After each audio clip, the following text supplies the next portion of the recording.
वर्णानामर्थसङ्गानां रसानां छन्दसामपि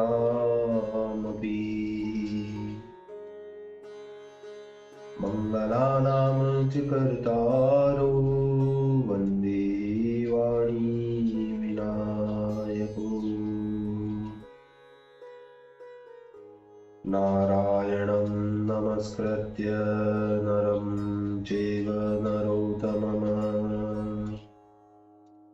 देवीं सरस्वतीं व्यासं ततो जयमुदीरयेत्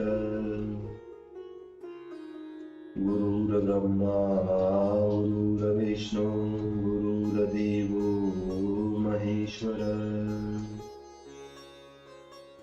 गुरुर्साक्षात् परब्रह्म तस्मै श्री गुरुवे नमः। बोलिए सियावर रामचंद्र भगवान की जय। राधावर कृष्ण कन्हैया लाल भगवान की जय। उमा महेश्वर भगवान की जय। गायत्री ब्रह्मदेव भगवान की जय। गुरुदेव भगवान की जय। माता पिता गुरुदेव की जय। समस्त संतगण भगवान की जय। समस्त भक्तगण भगवान की जय। ओम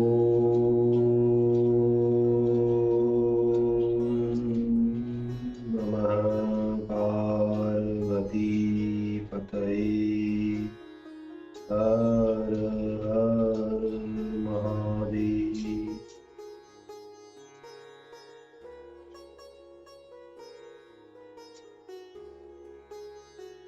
तो मित्रों और आप सभी श्रीमद् भागवत कथा के श्रेष्ठ रसिक जनों श्रोतागण, अब तक हमने श्रीमद् भागवत कथा की कथा को क्रमबद्ध रूप से श्रवण किया है, कीर्तन किया है, मनन किया है, पठन किया है। उसी प्रवाह रूप में अब हम श्रीमद् भागवत कथा की पंचम स्कंद के 26वें अध्याय की ओर कथा को अग्रसर करते हैं। आप सभी श्रेष्ठ श्रोतागण रसिक जन श्रीमद् राधा वल्लभ कृष्ण कन्हैया लाल की श्री चरणों में दृढ़ भक्ति रखते हुए कथा का श्रवण करें, पठन करें, मनन करें, कीर्तन करें, भजन करें। बोलिए श्री राधावर कृष्ण कन्हैया लाल भगवान की जय। तो कहते हैं, नरकन को वर्णन करूं अब 26 अध्याय। धर्मदूत जह पापियन दीत दंड धमकाय, दीत दंड धमकाय। अनंतर राजा परीक्षित निकट बैठे हुए श्री सुखदेव जी से बोलते हैं कि हे महाराज, हे ब्राह्मण देव, पुरुष की ऐसी अलग अलग गति क्यों होती है? श्री सुखदेव जी बोले कि हे राजा परीक्षित, हे राजन, सत्व, रज, तम, इन 3 गुणों के तारतम्य के हेतु जो करता है, उनको विचित्र होने से, श्रद्धा की विभिन्नता से सब कर्म अलग अलग हो जाते हैं। अर्थात सात्विक की श्रद्धा सहित कर्म करने वाले को परमानंद और अनेक प्रकार का सुख मिलता है। राजसी श्रद्धा सहित कर्म करने वाले को सुख दुख दोनों प्राप्त होते हैं और तामसी श्रद्धा सहित कर्म करने वाले को केवल कष्ट ही भोगना पड़ता है। और यदि उन श्रद्धाओं में भेद हो जाता है तब सब प्रकार की गतियों में भी भेदभाव हो सकता है। इस कारण से अधर्म करने वालों के तमोगुण में भेद श्रद्धा का विपरीताचरण कर्म फल देता है। इसलिए अनादि अविद्याकृत सब कामनाओं को परिणाम स्वरूप वह सहस्त्र सहस्त्र प्रकार की नरक की गति यातना होती है। वह इस समय उनमें से प्रधान प्रधान नरक का वर्णन करता हूं, आप ध्यान लगाकर सुनो।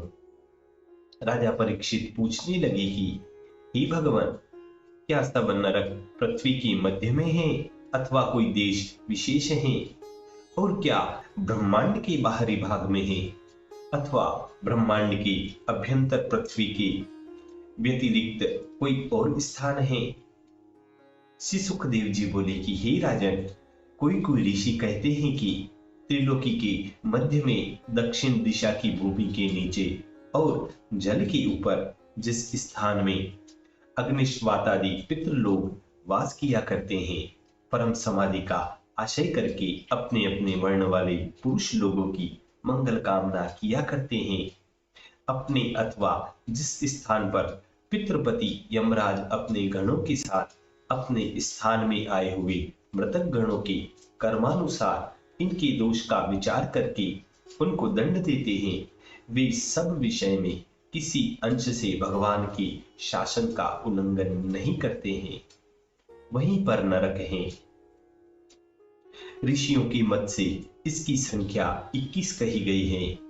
हे राजन, मैं तुमसे इन सब 21 नरकों का नाम, रूप, लक्षण और वृतांत कहता हूं, सो तुम श्रवण करो। हे महाराज, इन 21 नरकों के नाम इस प्रकार हैं।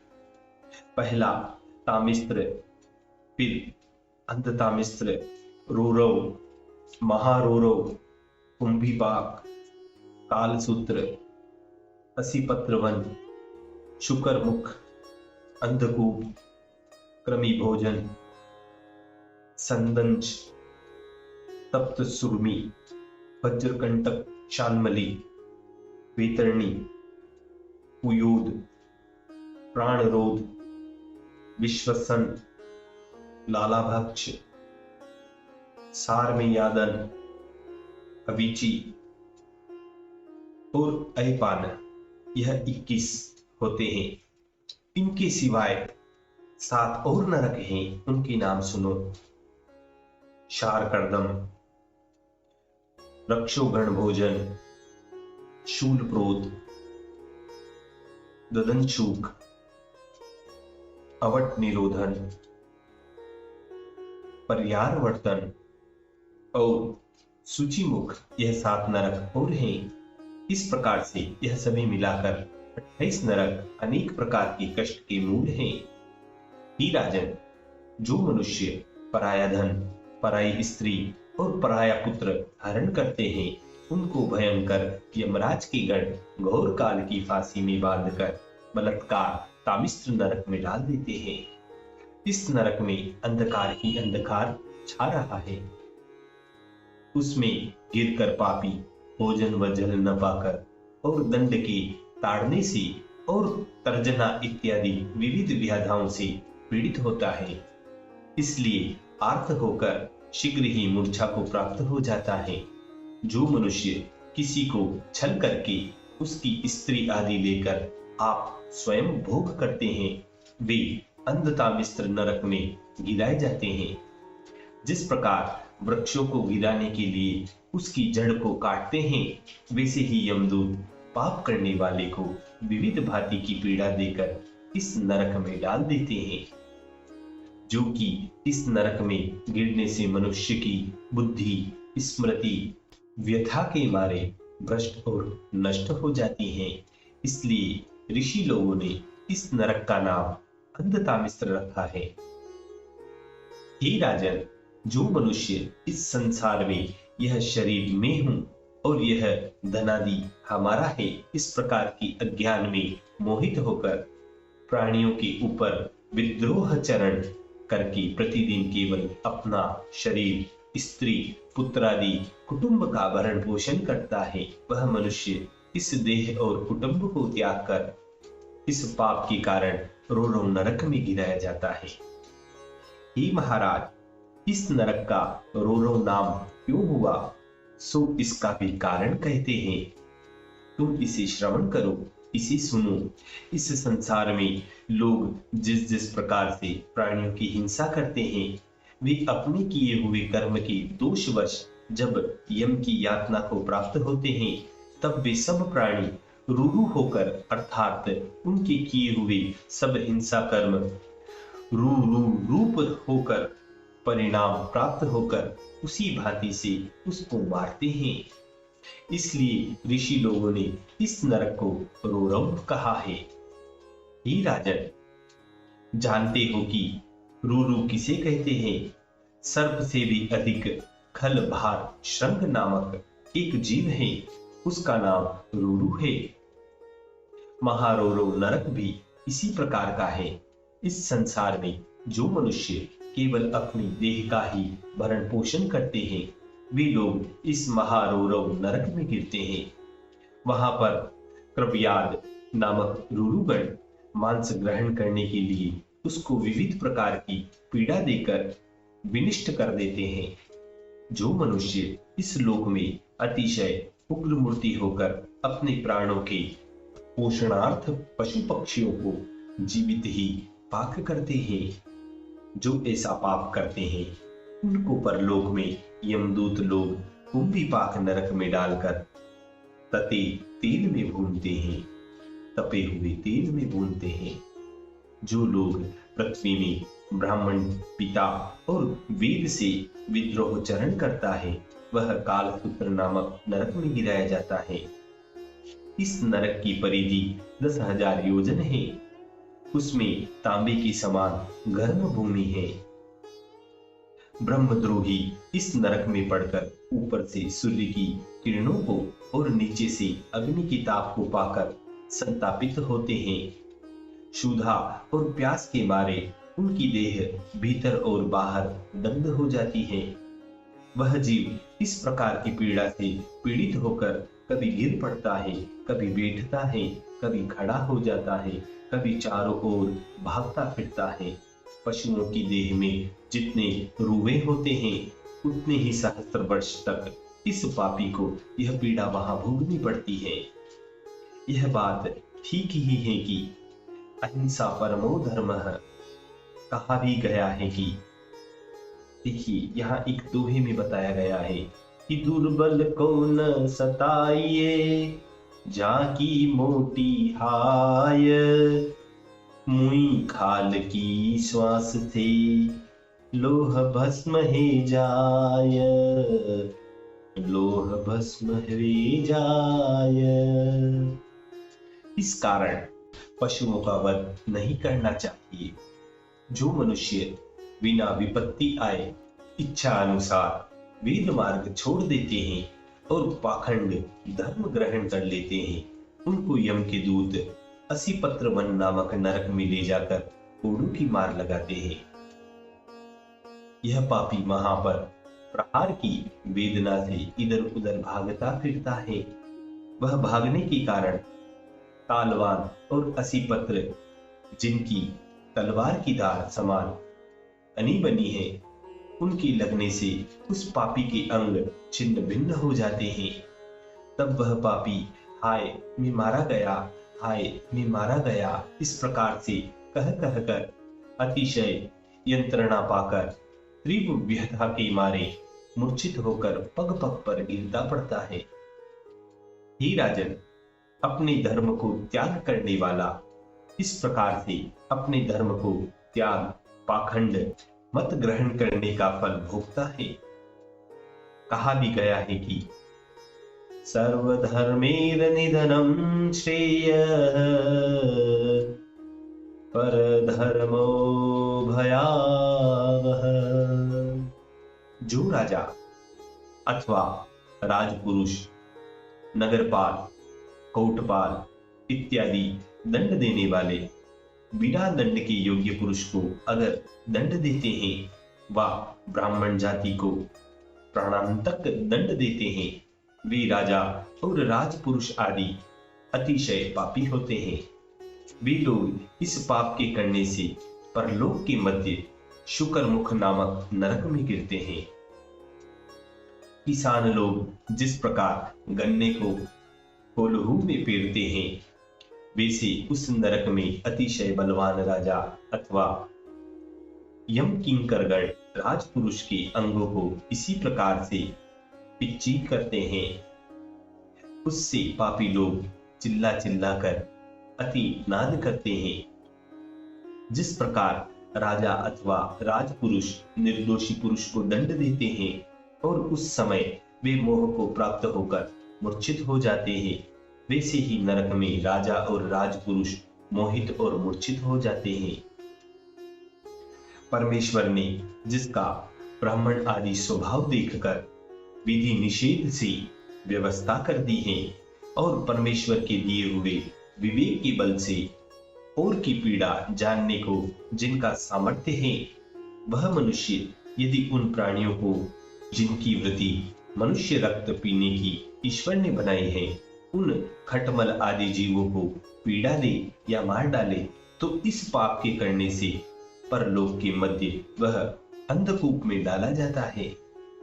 ये सब प्राणी अर्थात पशु, पक्षी, मृग, सरीसर्प, मच्छर, जूं, खटमल और मक्खी आदि जिस किसी जीव को जो कोई प्राणी मारता है, वही जीव सब चारों ओर से उस नरक में उस पापी को मारते काटते हैं और अंधकार के मारे उस प्राणी को वहां नींद नहीं आती। जीव जिस प्रकार पीड़ित शरीर में रहकर अनेक दुख भोगता है, वैसे ही यह मनुष्य अंधकार में पड़ा तड़पता रहता है और वो कहीं बैठने का स्थान नहीं पाता। कीड़े दिन रात उसको काटते रहते हैं। जो मनुष्य किसी प्रकार की भोजन करने के योग्य उत्तम वस्तु उपस्थित होने पर बिना बांटे किसी को न देकर और पंच यज्ञ के अनुष्ठान करने से विमुख होकर अकेला उसे आप ही खा जाता है, तो ऋषि लोग उस पुरुष को कोए के समान आचारहीन कहकर वर्णन करते हैं। वह मनुष्य क्रमी भोजन नामक नरक में पड़ता है। उस नरक में 1,00,000 योजन विस्तार वाला क्रमी कुंड है। यह मनुष्य उसी कुंड में पड़कर स्वयं क्रमी बनकर क्रमियों को ही भक्षण करता है। इस प्रकार से जब तक उनके काटने और पंच यज्ञ न करने की प्रायश्चित न करने वाले पापी का पाप क्षय नहीं होता, तब तक उसकी आत्मा को वहां कष्ट होता है। जो मनुष्य चोरी से अथवा बल से ब्राह्मण का स्वर्ण या रत्नादि हरण कर लेते हैं अथवा बिना आपदा आए किसी पुरुष की वस्तु चुरा लेते हैं, तो यम किंकर उसका शरीर लोहे की बने हुए तपाए चिमटों से ताड़ते हैं और संदेश नामक नरक में डाल देते हैं। हे राजन, हे परीक्षित, इस लोक में जो पुरुष अगम्य स्त्री से गमन करता है, वह स्त्री अगम्य पुरुष को भजती है। इन दोनों जनों को यम के दूत निर्दयी होकर बारंबार कोड़ों की मार किया करते हैं और पुरुष लोहे की बनी तपाई हुई स्त्री को मूर्ति से और स्त्री की लोहे की बनी तपाई हुई पुरुष की मूर्ति से लिपटाते हैं। जो मनुष्य पशु आदिकों के संग मैथुन करता है, उसको यमदूत नरक में डालकर ब्रजकंटक युक्त शालमली वृक्ष के ऊपर चढ़कर छिन्न भिन्न करके डाल देते हैं। इस पृथ्वी में जो राजा लोग अथवा राजपुरुष अच्छे कुल में उत्पन्न होकर धर्म की मर्यादा को तोड़ देते हैं, वे सब वेतरणी में गिराए जाते हैं। वह वेतरणी सब नरकों की खाई स्वरूप है। वहां जल जंतुगण इधर उधर से इन पापियों को भक्षण करते रहते हैं, जिससे कि उनकी आत्मा वियुक्त होकर प्राण निकल जाते हैं। वे पापी लोग अपने अपने किए हुए अधर्म कर्मों का स्मरण करके विष्टा, मूत्र, पूय, रुधिर, केश, नख अस्थि, मेद, मांस और वसा बहने वाली उस नदी में गिरकर सब प्रकार से संतापित हुआ करते हैं। जो मनुष्य इस लोक में शूद्रों के पति होकर अपने अपने सोच, आचार और नियमों को नाश कर देते हैं और निर्लज्ज होकर पशु की समान इच्छाचारी होकर घूमते हैं, वे परलोक में पूय, विष्ठा, मूत्र, श्लेष्मा और लार से पूर्ण हुए एक समुद्र में गिर पड़ते हैं और अति घृणित इन सब वस्तुओं को भक्षण करते हैं।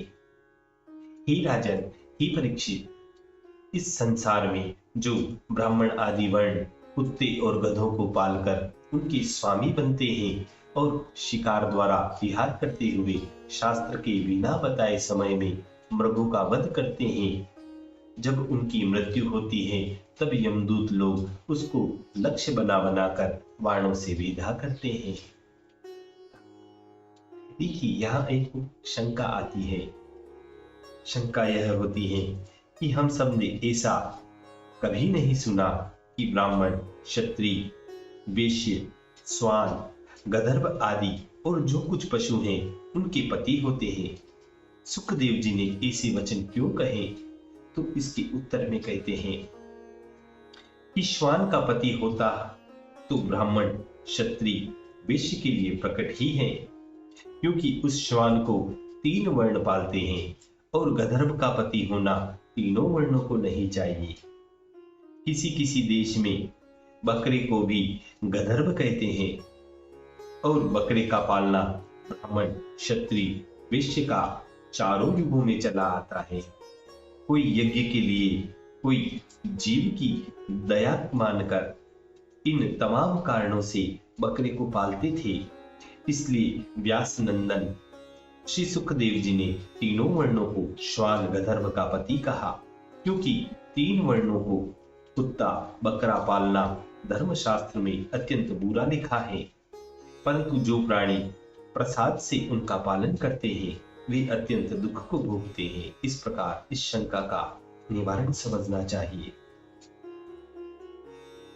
तो आगे कहते हैं कि जो मनुष्य इस लोक में दंभ युक्त होकर दंभ के अर्थ किए हुए यज्ञों में पशु गणों को मारते हैं, वे परलोक के मध्य वेशसन नामक नरक में पड़ते हैं।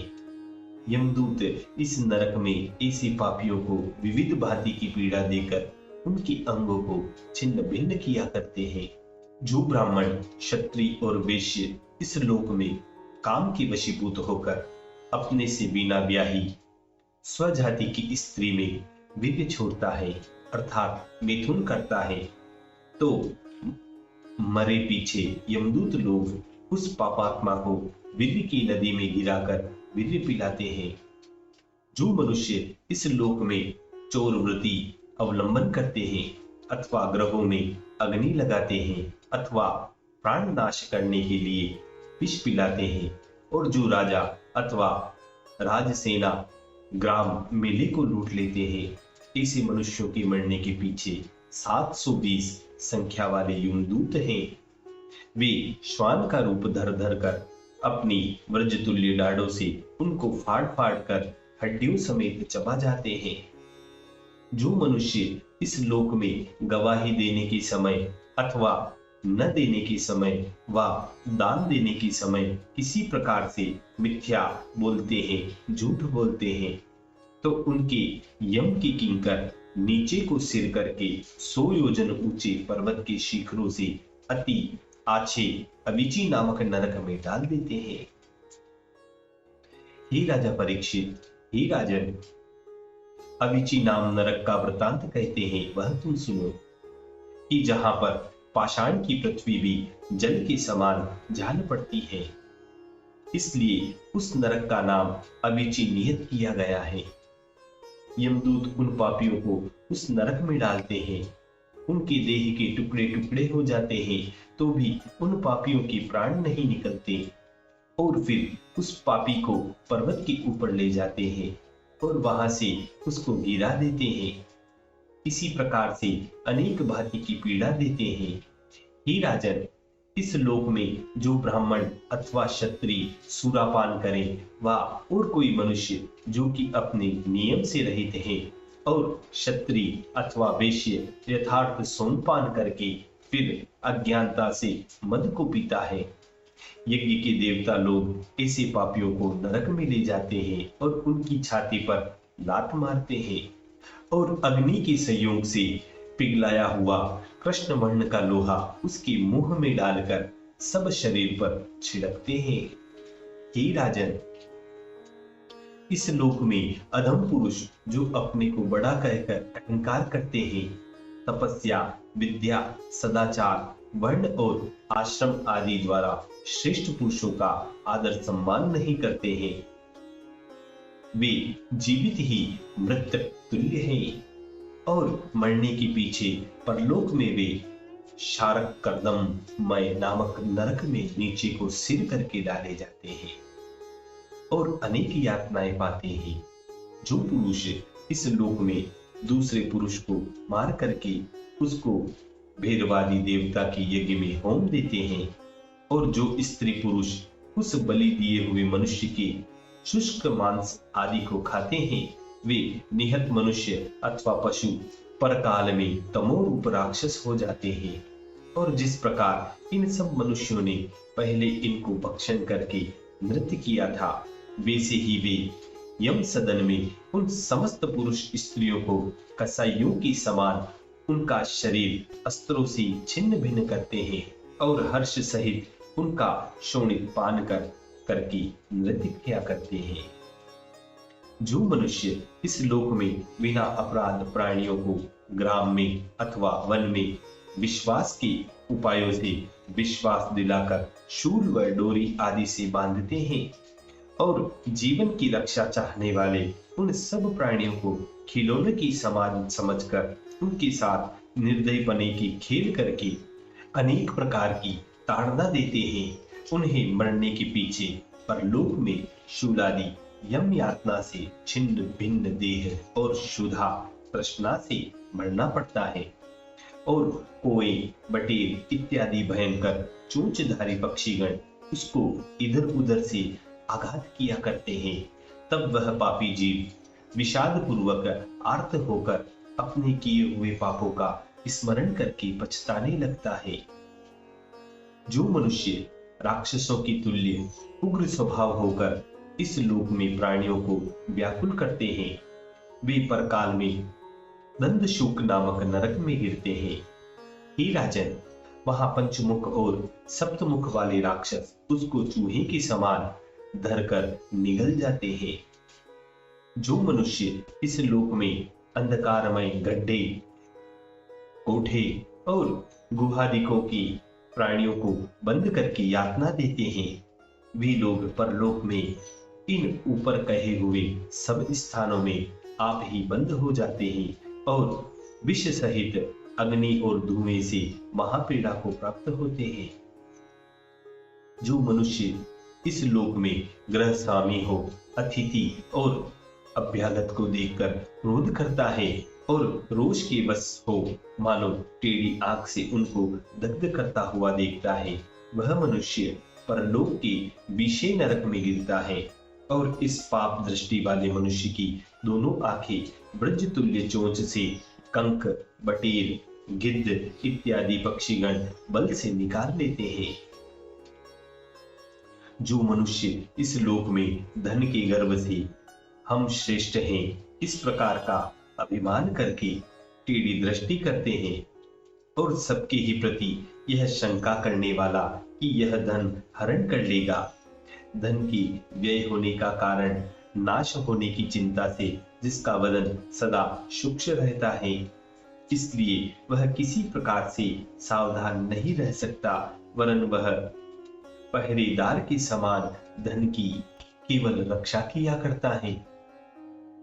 जो मनुष्य इस प्रकार से धन के इकट्ठा करने में, बढ़ाने में और केवल उसकी रक्षा करने में ही अपने मन को लगाता है, ऐसा करने से वह पापी होकर परकाल में सच्चिमुख नरक में गिरता है।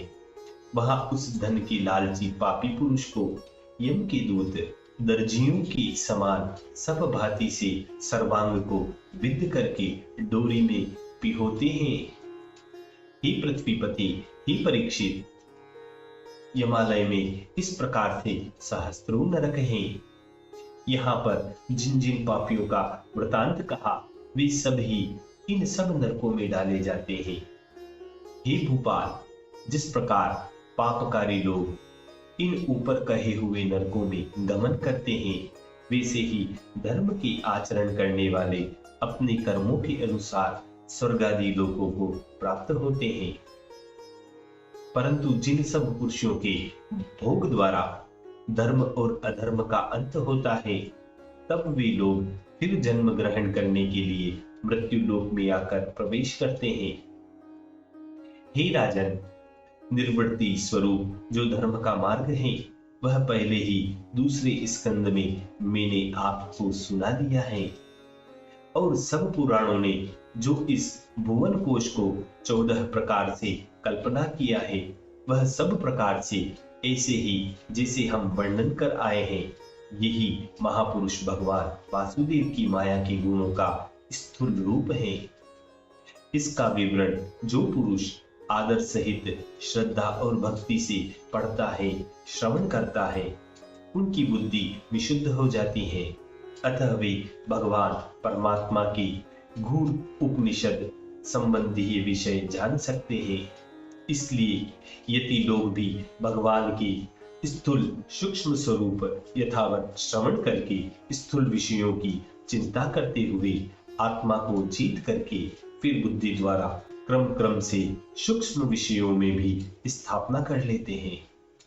श्री सुखदेव जी बोलते हैं कि हे राजा परीक्षित, पृथ्वी के मध्य में द्वीप, वर्ष, पर्वत, नदी, समुद्र, आकाश, दीक, नक्षत्र, पाताल, नरक इत्यादि की रचना जिस प्रकार से हुई है, वह तुमसे सब हमने वर्णन की। यह समस्त लोक रचना भगवान ईश्वर का स्थूल शरीर है, जो सब जीव समूहों का आशय है। इस बात पर यह एक बहुत सुंदर कविता लिखी गई है। तो कहते हैं कि भक्ति जन निज निज भावना के अनुसार सभी न्यारे न्यारे रूप राम के संभारे हैं। मुनि जन संचित आनंद रूप राम ही को प्रगट प्रलय चित हृदय में विचारे हैं। योगी जन प्राणन को धार के कपाल माही राम को प्रकाश रूप त्रिकुटी में निहारे हैं। ज्ञानी जन राम ही को रूप लखे सर्व ठोर नाना नाम रूप न की कल्पना बिडोरे है। कोटि कोटि यतन छूटे नाही जन्म मृत्यु एक राम नाम सो सो बंद सब टारे हैं। कोटि कोटि मंत्रन से अंतर न शुद्ध होत राम ही का नाम एक कलिमल जा रहे। कोटि कोटि वस्तु पाय तृष्णा नहीं दूर होत एक राम नाम सब तृष्णा को विधारे है। कोटि कोटि देवन को ध्याय नहीं राम मिले राम ही की ध्याय निर्भय राम को निहारे है। राम ही के ध्याय निर्भय राम को निहारे। इसी मधुर संवाद के साथ श्रीमद् भागवत कथा पंचम स्कंद के अष्टाविंशति नरकानुवर्णन षड्विंशति तमो अध्याय 26वें अध्याय का यहाँ समापन होता है, समाप्ति होती है। और इसी के साथ पंचम स्कंद की भी यहाँ समाप्ति होती है। इति पंचम स्कंद समाप्त। बोलिए श्री कृष्ण कन्हैया लाल भगवान की जय।